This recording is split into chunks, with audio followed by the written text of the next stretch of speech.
Thanks for inviting me. First, I should say is sitting through the last two pieces of testimony, I'll just affirm the instinct that when one listens to the victims of events like this, the impulse is to basically give them anything they want, and I understand that impulse. And I guess what I would say to people who support the bill, which I have critiqued here, that mine is a counsel of despair, unfortunately. My testimony is drawn from an extensive analysis of this question that I published in 2009.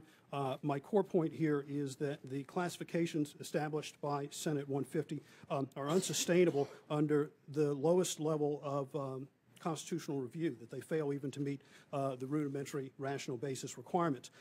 To sustain the category of guns that the bill claims are exceptional and must be banned, we must compare that category to the baseline of guns that are deemed unexceptional, many of which are included in the bill. The characteristics that define the prohibited class are all objectively measurable. And by those objective measures, the classification, I think, is unsustainable. And I've detailed this in Appendix A, which includes the article that I mentioned. The primary characteristic that drives the prohibited category is multi-shot capability. The AR-15, which we've talked about in detail, with its common 30-round magazine, will fire 30 .22 caliber, typically 55-grain projectiles, one with each pull of the trigger. Now compare guns that are in the non-prohibited class. Take the common repeating shotgun, either pump or semi-automatic. Hundreds of guns of this type are on the bill's list of prohibited firearms. There are tens of millions of guns of this type in the civilian inventory. In 12-gauge configuration with a 3-inch double-aught buckshot load, any of these guns will fire 15 .33 caliber, typically 60-grain projectiles with a single pull of the trigger. There are a variety of other loadings that will push this calculation upward or downward, but this example makes the point. Additionally, this broad category of repeating shotguns can be continuously reloaded without disabling the gun. That's an attribute that the prohibited class does not exhibit. So the downtime while the shooter changes magazines that has been offered as a justification for the bill's 10-round magazine limit is actually circumvented by this class of shotguns that are on the non-prohibited list.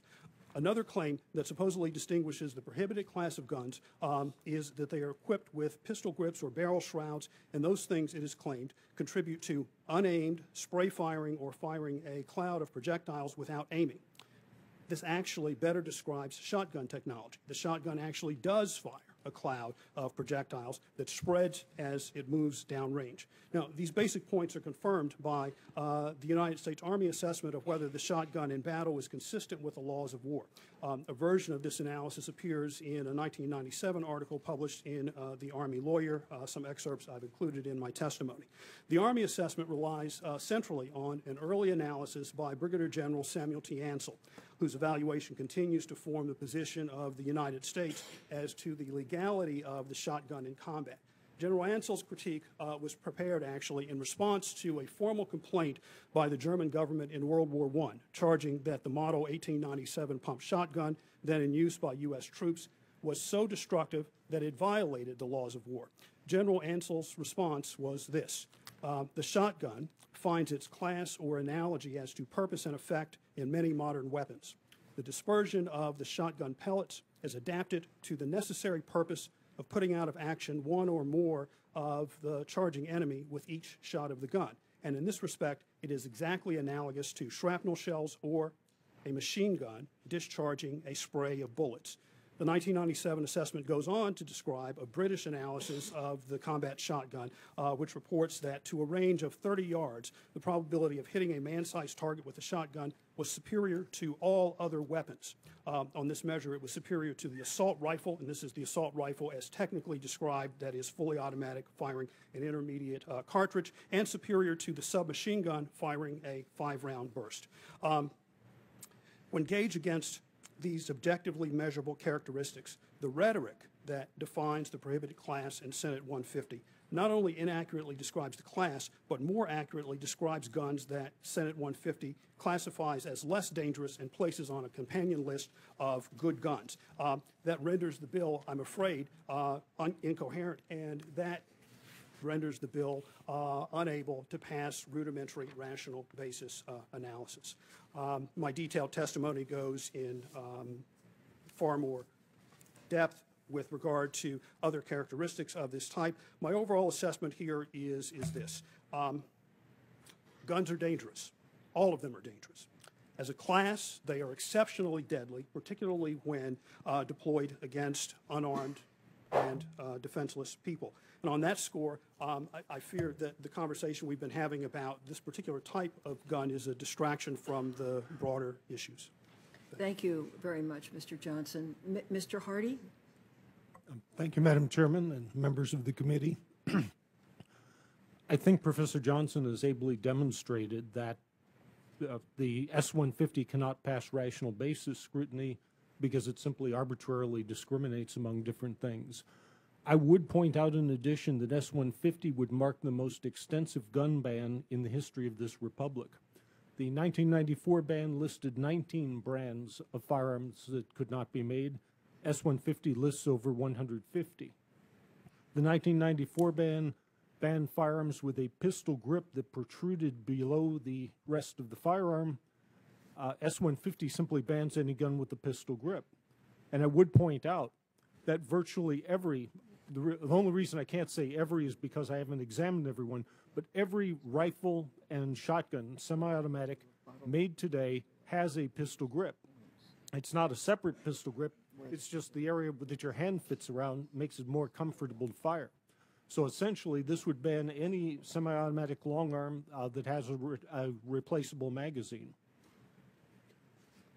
The categories seem to be focused mostly on style, as I say, military style, but the fact of the matter is no one would go to war with a semi-automatic AR-15, the shooting one shot per trigger pull. They'd go to war with an M16 that fires fully automatic in 3-round burst. The price of the creation of the assault rifle, which is fully automatic, the price for it was that they had to drop the power of the cartridge by 50% because you can't fire a full-powered military round at full automatic without getting the heck beaten out of you by recoil. So in the case of the AR-15, we dropped the power of the military rifle from 2,400 foot-pounds of energy to slightly over 1,200, a 50% decline, which is average for that type of thing. When you go back to semi-automatic, turn it into a semi-automatic, what you have is simply a firearm of half military power. Then if we look at the various banned features, apart from the having of the power, the pistol grip, there's been statements I've heard that the pistol grip is somehow meant to promote unaimed fire from the hip. That only happens in Rambo movies. The military would not be issuing firearms to people that are conducive to being fired from the hip without aiming because essentially you can't hit anything in that mode. And if you stop to think about the angle of the pistol grip, it would actually make it harder to fire from the hip than from the shoulder because the military doesn't want you firing from the hip. The threaded barrel, I cannot see any connection between a threaded barrel and use in criminal conduct. What could it be? If we talk flash suppressors, I can tell you I've personally verified that with an AR-15 in a darkened range, there is no flash, even if you take the flash suppressor off. That's mainly for M4s, M16s, where you're firing full automatic. You get the barrel nice and hot, and then you can see a flash. I would agree with Dr. Begg on one issue, which I promised my friend Clayton Kramer to raise. Clayton has written the book on the deinstitutionalization of the mentally ill and essentially what a disaster it has been for this country. He cites studies indicating that about 1,000 homicides a year are committed by people who have been diagnosed mentally ill and gone off their meds. And that I would agree with Dr. Begg, therefore, that we have to treat the mentally ill, especially the dangerous ones, get them off the street where they can be treated, and that we're not doing a fraction enough of this at the moment. We can either try to get the violent mentally ill out of commission, or we can try to create a world in which it is safe to have violent mentally ill people on the street. I suggest the latter is simply impossible a task.